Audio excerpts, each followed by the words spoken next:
ఇది జరిగిన కథ, అసత్యములు కావు. భార్యాభర్తలు ఇద్దరు వానప్రస్థాశ్రమం స్వీకరించినారు. అనన్యాశ్చింతయంతో మాం యజన పర్యుపాసతే తేషాం నిత్యాభ్యుక్తానం యోగక్షేమం వహామ్యమని భగవంతుడు చెప్పినాడు కదా అని భగవంతుని పైన భారమేసేసి పండరీ క్షేత్రంలో జరిగింది. ఆ పండరీ క్షేత్రంలో ఆ పరమేశ్వరుని నారాయణుని దర్శించడం నిమిత్తమే వచ్చిపోయే దారిలో కుటీరం వేసుకొని ఆశ్రమం నిర్మించుకొని వచ్చిపోయే వారికి అన్నదానం చేస్తూ ఆ పరమేశ్వరుని ప్రార్థన చేస్తున్నారంటే దేవుని నమ్మినటువంటి వారికి దేవుడు మన భక్తుల యొక్క యోగక్షేమం చూస్తాడని భగవద్గీతలో చెప్పినాడు కదా.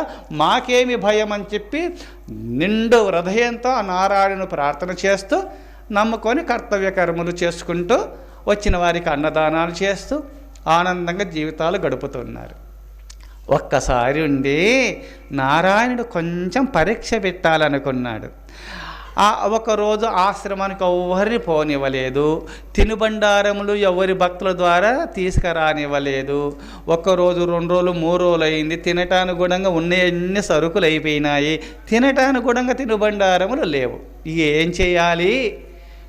దేవుని పైన కోపం వచ్చింది ఆ భక్తునికి అప్పుడు. కానీ ఇది కూడా నీళ్ళు స్వామి నన్ను పరీక్షిస్తున్నావు కదా, పరీక్షించుకో, నీరు తాగైనా బ్రతుకుతానులే అని ఒక భావన రాలే. నేను భక్తుని కదా, నాకు ఇట్లా పరీక్ష పెడుతున్నావా అని కోపం వచ్చింది ఆయనకు. ఆ కోపం వచ్చినప్పుడు ఇంకా ఎవరిని రానివ్వలే. ఇంకా నువ్వే లేవు, ఈ శ్లోకం అసత్యము, ఇది శ్లోకమే అసత్యము. అనన్యాశ్చింతయంతో మామ జయన పర్యుపాసతే తేషాం నిత్యాభియుక్తానం యోగక్షేమం వహామ్యహం. అనన్యమైనటువంటి భక్తితో నన్ను ప్రార్థిస్తున్నటువంటి పరమభక్తాగ్రస్తుల యొక్క యోగక్షేమం చూస్తాను. యోగము క్షేమము ప్రాప్తము కానటువంటి దివ్యత్వమును ప్రసాదిస్తాను.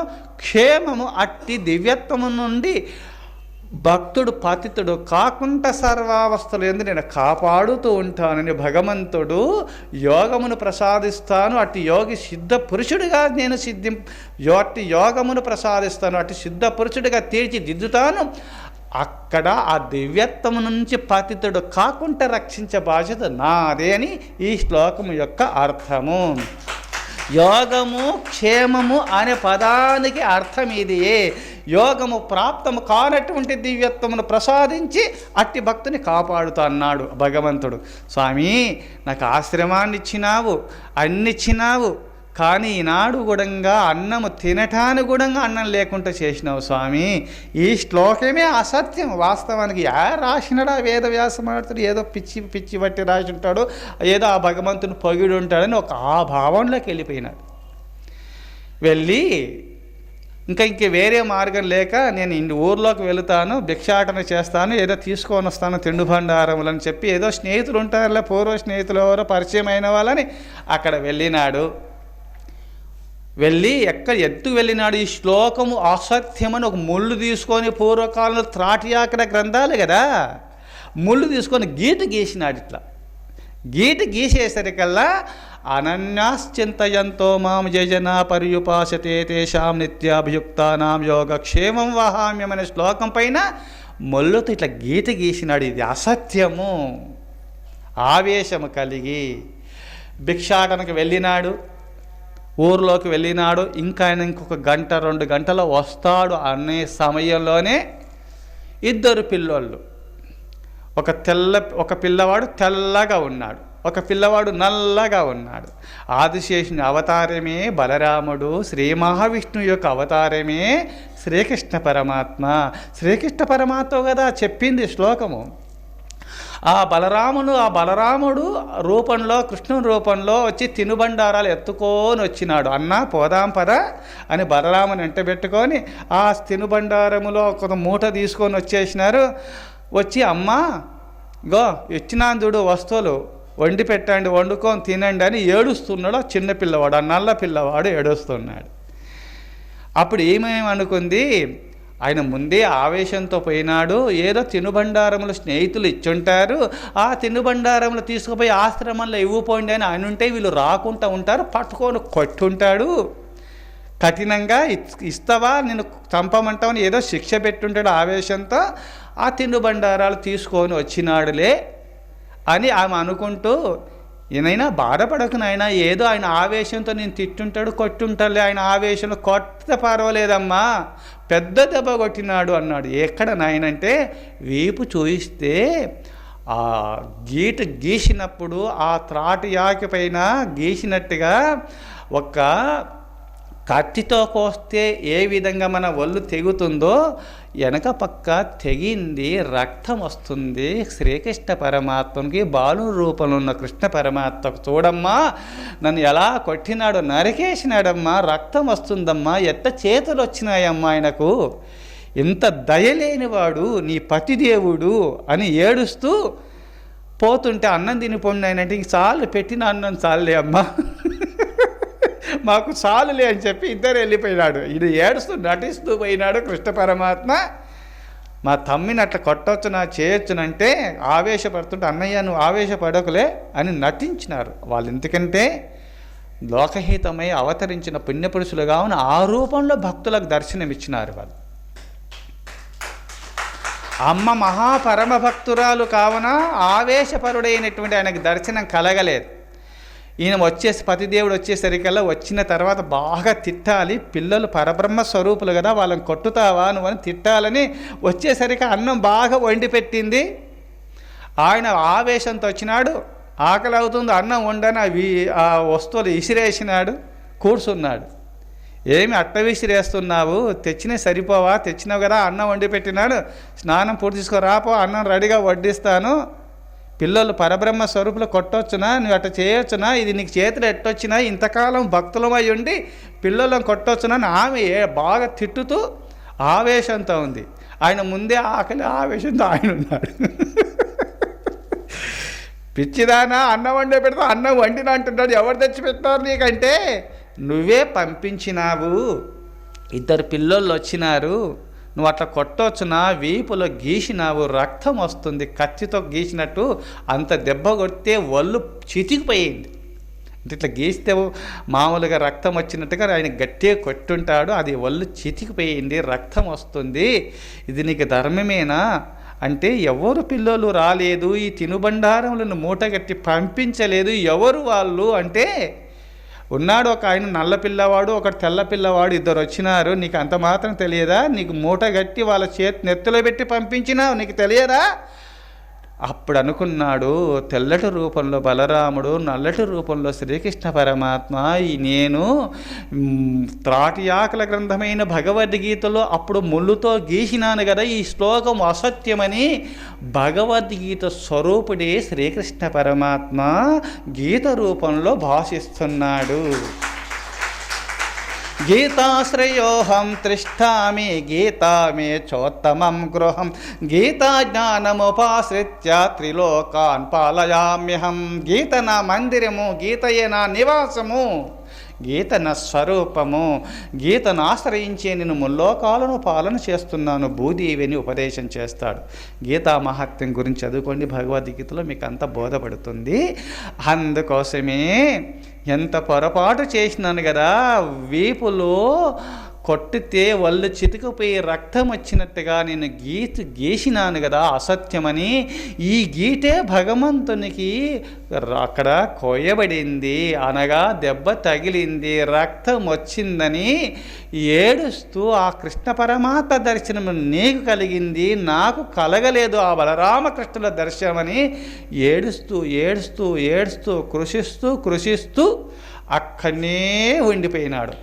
అంత్యకాలావస్థలో ఏదొద్దు స్వామి, నన్ను కొంచెం పరీక్షించినంత మాత్రమున నేను తిట్టేస్తే కదా స్వామి, ఎంత పాపము చేసినాను, కొంచెం ఓపిక లేకపోయే కదా అని ఆకల్లో పరమేశ్వరుని స్మరణ చేస్తూ చంపలేసుకొని ఇక్కడి నుంచి నిన్ను తిట్టా, నాకు ఎన్ని కష్టాలు వచ్చినా నేను తిట్టా, ఎన్ని సుఖాలు వచ్చినా నేను పొంగిపోను స్వామి, అంతా నీ లీలని చంపలేసుకొని కష్టం వచ్చినా లెక్క చేయలేదు, సుఖం వచ్చినా ప్రకృతికి లొంగలేదు, ప్రకృతి చేత ఎన్ని బాధలు కలిగినా నీ ఇచ్ఛ నీ సంకల్పం అనే భావన చేత కృష్ణార్పణం, సుఖం వచ్చినా కృష్ణార్పణము, కష్టం వచ్చినా కృష్ణార్పణం అనేవాడు.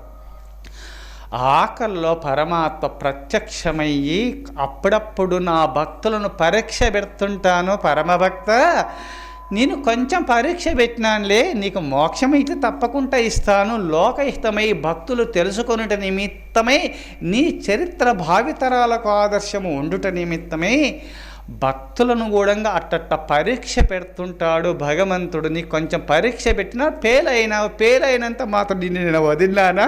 నేను వదలలే కదా, అందుకోసమే నీకు ముక్తిని ప్రసాదిస్తున్నానని ఆ దంపతులకు ముక్తినిచ్చినాడు కృష్ణ పరమాత్మ.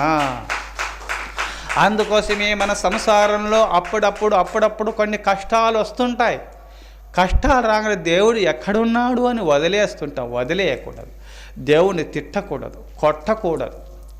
కొట్టేస్తారు, తిట్టుతారు, గిట్టలు పగలు కొట్టేస్తారు. ఆవేశం బాధలు కలిగి ఎక్కడున్నాడు దేవుడు, ఉంటే నన్ను ఎందుకు కాపాడుతలేడు అంటే అట్లా మీరు చేస్తే ఆ గీతా పారాయణ చేస్తున్నటువంటి ఆ గీతా భక్తునికి అయితే అవుతుంది సుమా. మా భగవద్ దర్శనం మనకు కలగదు. చేతోట సుఖదుఖములు మన ఎంట ఆడినప్పటికైనా శివార్పణము కృష్ణార్పణమైన భావంతో మనం పోవాలి సుమ. అందుకోసమే మనకు అప్పుడప్పుడు భగవంతుడు కొంచెం పరీక్ష పెడుతుంటాడు. ఇంకొక కథ చెప్పి మీకు ముగిస్తాను. ఈ భగవద్గీత పైన పూర్వకాలంలో పరమ భక్తునికి విశ్వాసం ఉంది. ఆ పరమభక్తునికి కొంచెం 2-3 పిల్లలు ఉన్నారు. ఆ చదివించటానికి ఆ తినుబండారములు లోపం జరిగి అనన్యమైనటువంటి భక్తితో నిన్ను సర్వధర్మాన్ పరిత్యజ్య మామేకం శరణం వ్రజ అహం త్వా సర్వపాపేభ్యో మోక్షయిష్యామి మా శుచ. ఎవరైతే ఆ అనన్యమైనటువంటి సర్వధర్మములు అంటే అధర్మను వదిలి ధర్మాన్ని ఆశ్రయిస్తూ దైవ చింతన చేస్తున్నటువంటి పరమభక్తులను సర్వధర్మాన్ పరిత్యజ్య మామేకం శరణం వ్రజ, అధర్మాన్ని వదిలి ధర్మ మార్గంలో పయనిస్తూ ధర్మస్వరూపుడనైన నన్ను ఒక్కరిని ఎవరు శరణాగతి పొందుతారో సర్వ పాపముల నుండి విముక్తులను చేస్తాను, వాళ్ళకు ముక్తిని ప్రసాదిస్తాను అని అభయమిచ్చినాడు భగవంతుడు భగవద్గీతలో. ఈ శ్లోకమును నమ్ముకున్న ఒక పరమభక్తుడు పిల్లలు పాపలు అందరూ ఉన్నారు. కొంతకాలమునకు కొన్ని కష్టాలు వచ్చినాయి ఆ భక్తునికి. రాజసభలో నాకు పాండిత్యం ఉంది కావున ఆ మహారాజు భగవద్గీత మొత్తము పారాయణ చేస్తాడు. భగవద్గీత కంఠోపాఠం.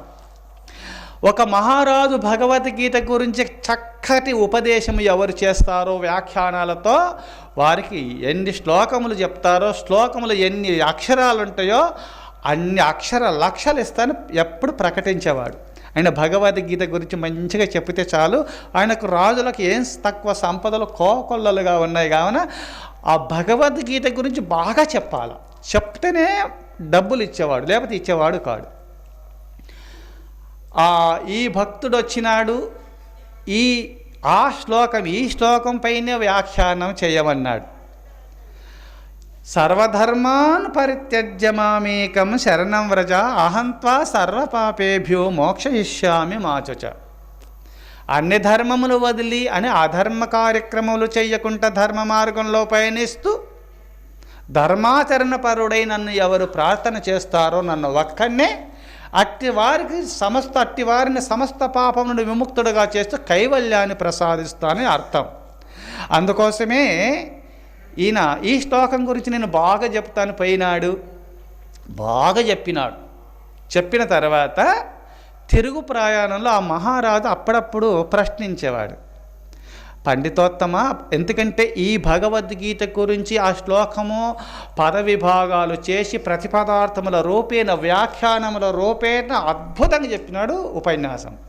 సభాసదులెల్లరూ ఆశ్చర్యచకితులైపోయినారు. అబ్బా ఏం చెప్పినాడు, నభూతో న భవిష్యతి, ముందు చెప్పలేరు చెప్పబోరు, అద్భుతంగా చెప్పినారని కరతలాలు మ్రోగించినారు. రాజు కూడా సంతోషించినారు.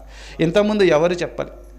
ప్రబోధాలు చేసినందువల్ల రాజుడు ఆశ్చర్యపోయి అందరి పండితులను సాగనింపేవాడు ఆకలి సన్మానాలు ఇచ్చి.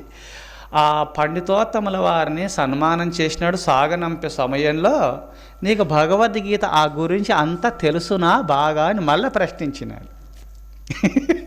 అంతగా చెప్పినాడు. సభాసదులెల్లరూ కూడా ఉర్రూతలు ఊగిపోయినారు, ఆశ్చర్యచకితులైనారు కదా. నువ్వు కూడా కరతలాలు మ్రోగించినావు కదా, ఆకల్లో నీకు భగవద్గీత గురించి బాగా తెలుసునా అని మళ్ళా నన్ను సాగనంపోతూ ఈ ప్రశ్నించినాడే, నన్ను అవమానం చేసినాడే మహారాజు. చాలా తల్లడిపోయినాడు, చాలా బాధపడిపోయినాడు. ఎంత బాగా చెప్పినాడు. నేను భగవద్గీతనే భగవంతుడిగా భావించి ఆ భగవన్ నామమే పారాయణగా భావించి ఇంత వ్యాఖ్యానాలు చేస్తున్నాను, జీవితం ఈ విధంగా గడుపుతున్నాను, నీకు భగవద్గీత గురించి అంత బాగా తెలుసు నన్ను మళ్ళా ప్రశ్నించినాడే అని ఒక చింతాక్రాంతుడై వచ్చి ఇంట్లో కూర్చున్నాడు. భార్య మహాసాధ్వి. ఏమీ మీరు అట్లా ఏమైనా రాజు అవమానించినారా, ఏమైనా పండితులు అవమానించినారా స్వామి, ఎందుకు మీరు చింతాక్రాంతులే అలా కూర్చున్నారు, బాధతో ఉన్నారు? కారణం ఏంటంటే, బాధ లేకుంటే ఏముంటుంది మహారాజు, నేను భగవద్గీత నాకు బాగా తెలుసు కదా, బాగా చెప్పిన తర్వాత నీకు భగవద్గీత గురించి బాగా తెలుసునా అని మళ్ళీ ప్రశ్నించినాడు దేవి అని చెప్పుకున్నాడు తన గోడును బాధను. ఏ శ్లోకం గురించి అని భార్య అడిగింది. సర్వధర్మాన్ పరిత్యజ్య మామేకం శరణం వ్రజ అహంత్వా సర్వపాపేభ్యో మోక్షయిష్యామి మాచుచ అని దీని గురించి నేను వ్యాఖ్యానం చేసినాను. నీకు భగవద్గీత గురించి బాగా తెలుసునా అని మళ్ళా ప్రశ్నించినాడు. అంటే అవును, నాకు కూడా నీకు భగవద్గీత గురించి తెలియనట్టు నాకు కూడా అనిపిస్తుంది అన్నది భార్య. ఆ మహారాజు అట్ల బతికినాడు. ఈ భార్య మహాస్వాధ్వి, పతివ్రత శిరోమణి, మంచి పుణ్యాత్మురాలు. అయినా మళ్ళీ ఈమె కూడా అదే మాట అన్నది. అప్పుడు కొంచెం ఆవేశం, బాధ కలిగింది. సరే, నువ్వు కూడా నన్ను అవమానిస్తున్నావా సతీమణివై? ఏమి తెలియలేదు చెప్పు. నాకు 700 శ్లోకాలు కంఠోపాఠం కదా, ఆ వ్యాఖ్యానాలతో ప్రబోధాలు చేయగలుగుతాను కదా, నాకు ఏమి తెలియలో చెప్పున ఆవేశంతో పలికినాడు. స్వామి, దాని అర్థం ఏం తెలుసా? సర్వధర్మాను పరిత్యజ్య మామేకం శరణం వ్రజ. అన్ని ధర్మాలు అధర్మ కార్యక్రమాలను వదిలేసి ధర్మాచరణ పరుడవై ఉంటూ నన్ను ఒక్కరిని శరణాగతి పొందాలో, ఎవరిని శరణాగతి పొందొద్దని కదా దాని అర్థం. స్వామి, ఆ దేవుణ్ణే శరణాగతి పొందుతూ దేవుడి యోగక్షేమాలు చూసుకుంటాడు కదా, చూసుకుంటాను అని చెప్పినాడు కదా, చూసుకుంటాడు కదా స్వామి. కేవలం డబ్బుల నిమిత్తం ఈ యొక్క మానవుని శరణాగతి పొందినావు, ఇంక నువ్వు దేవుని ఎక్కడ శరణాగతి పొందినావు నువ్వు అన్నది. అప్పుడు సర్వధర్మాన్ పరిత్యజ్య మామేకం శరణం వ్రజ అన్నాడు. అంతే కదా, అట్టివారి కదా సమస్త పాపములుండి విముక్తిని చేసి కైవల్యాన్ని ప్రసాదిస్తున్నాడు. నువ్వు దేవుని నమ్ముకోక నువ్వు వెళ్ళి ఒక మానవుని, ఒక రాజుని శరణాగతి పొందినావు డబ్బుల నిమిత్తము. అవును దేవి, ఇది కరెక్టే, నేను ఎంత పొరపాటు పడ్డాను కదా. డబ్బు కనకభ్రమ ఎంత చెడ్డది, ఇది ఎంత కాంతా కనక భ్రమలు, ఇవి నరకద్వారములు అన్నారు. అయ్యో, ఇంత తెరిచి కూడా నేను ఒక ద్వారంలోకి ప్రవేశించినానే అని ఏడుస్తూ ఏడుస్తూ ఇట్ని ఆహార పానీయాలు లేకున్నా సరే ప్రాణమైనా వదులుతాను కానీ దైవాన్ని తప్ప మానవుల శరణాగతి పొందనని అజ్ఞ ఉండిపోయినాడు. మళ్ళా వారం వారం సభలు పెడతారు కదా, వచ్చేసారి మళ్ళీ వ్యాఖ్యానం భగవద్గీత చెప్పి వస్తారు. అక్కడ 1 వారం అయింది, 2 వారాలయ్యి, 3 వారాలైనాయి, రాలే. ఈ పండితుడు అక్కడ సభకు రాలేదు. మంత్రిని పంపించినాడు, ఆ పండితుడు రాలేదు. గీత గురించి బాగానే తెలుసుకున్నట్టున్నాడు. ఇప్పుడు రాలేదంటే తెలుసుకున్నాడు, వచ్చినంటే తెలుసుకోలేదు అని అర్థం. మహారాజు మహాభక్తుడు మంత్రిని పంపినాడు, పోయి పిలుచుకొని రాపో, ఏమైనా పోతుంటే నీకు గీత గురించి బాగా తెలుసునా అని అన్నాను. కొంచెం చిన్నబుచ్చుకున్నాడో ఏమో, కొంచెం పిలుచుకొని రాపో అని పంపినాడు. మహారాజు సభకు నిన్ను ఆశీనులు రమ్మన్నారంటే, నైనా నేను దేవుని శరణాగతి పొందినాను అంతే, నేను తప్పు చేసినాను, నేను మానవుల శరణాగతి పొందనైనా నేను రాను అన్నాడు. ఈ మంత్రి ఈ విషయం వెళ్ళి రాజుకు చెప్పగానే అప్పుడు మహారాజు, నా దేశంలో మానవ శరణాగతి పొందకుండా దేవుని శరణాగతి పొందే భక్తుడు ఒకరు ఉన్నారు అని సంతోషపడి ధనరాశులు అన్నీ తీసుకొని వచ్చినాడట. వచ్చేసి ఆయన పాదపద్మంలో పోసి నమస్కారం చేసుకొని, నువ్వు భగవద్గీత గురించి సంపూర్ణంగా తెలుసుకున్న పరమ భక్తునివి అని సాష్టాంగపడి నమస్కారం చేసినాడు ఆ మహాచక్రవర్తి ఆ పరమ భక్తునికి. అందుకోసమే మీరు దైవాన్ని శరణాగతి పొందండి, మానవుల శరణాగతి పొందకండి. ఆ దైవాన్ని మీరు నమ్ముకుంటారా, అప్పుడప్పుడు కొంచెము పరీక్ష పెడతారు. పరీక్ష, విద్యార్థికి పరీక్ష లేకపోతే సర్టిఫికెట్ లేదు, ఆ జీవితం వేస్ట్ అయిపోతుంది. అట్నే మిమ్మల్ని పరీక్ష పెట్టి ఆ పరీక్షలో ఫెయిల్ కాకుండా చూసుకున్నవాడు దేవుడే. పరీక్ష పెడతాడు, మీరు ఫెయిల్ కాకండి, దేవుడు లేడని అనకుండా ఉంటే చాలు, మీరు పరీక్షలో ఫెయిల్ గారు, మీరు పాస్ అయిపోతారు. ఆ దేవుడు నమ్ముకొని ఉండండి. కష్టం వచ్చినా సుఖం వచ్చినా దేవుని మర్చిపోకండి. మీ కర్తవ్య కర్మలు చేసుకుంటూ శైవార్పణము నారాయణార్పణమస్తాను ఈ మంత్రం ఒకటి నేర్చుకోండి. ఆ పరీక్ష పెట్టి ఆ సర్టిఫికెట్ ఇచ్చి వచ్చిన తర్వాత ఆ సర్టిఫికెట్ ఉద్యోగాన్ని సంపాదిస్తున్నాడో, ఆ సర్టిఫికెట్ పొందిన తర్వాత ఆ సర్టిఫికెట్ ఆధారం వల్ల ఏ ఉద్యోగాన్ని సంపాదిస్తున్నాడో విద్యార్థి, పరమభక్తునికి పరీక్ష పెట్టడమే పరీక్ష. ఆ పరీక్షలో మీరు పాస్ అయితేరా మోక్షమన సర్టిఫికెట్ మీకు ఇస్తాడు దేవుడు. అందుకోసము సర్వావస్థల యందు మీరు ఆ భగవంతుని ప్రార్థన చేస్తూ, మీరు మోక్షకాములై విహరిస్తూ, దైవచింతల్లోనే మీరు జీవితం గడుపుతూ, ధర్మాచరణ పరాయణులై ఆ ధర్మాన్ని ఆచరిస్తూ, ఆ ధర్మ మార్గాన్ని 10 మందికి చూపిస్తూ, మీరు ఆచరిస్తూ 10 మంది ద్వారా ఆచరింపచేస్తూ మీరు ముక్తాత్తులు కావాలని కోరుతూ, ఓం తత్సత్. ఓం